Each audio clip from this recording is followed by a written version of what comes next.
Subject కి ఒక teacher ఉంటారు, అన్ని సబ్జెక్టులు నన్ను చదవమంటారు. ఇంత చిన్న బుర్రలో అన్ని ఎలా నింపాలి? Class work, home work, fair notes అంటారు. సబ్జెక్ట్ కి 3 బుక్స్ పెట్టి బ్యాగ్ నింపుతారు. ఇన్ఫాక్ట్ నా బరువు కన్నా నా బ్యాగ్ బరువే ఎక్కువ.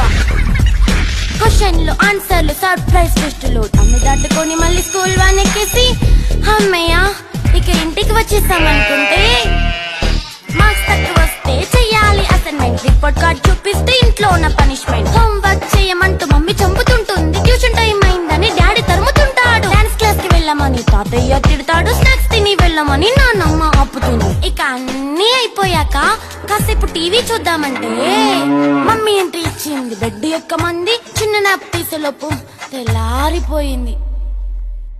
అయ్యో మళ్ళీ మొదలు ఈ స్కూల్ కష్టాలు, ఇక మళ్ళీ మొదలు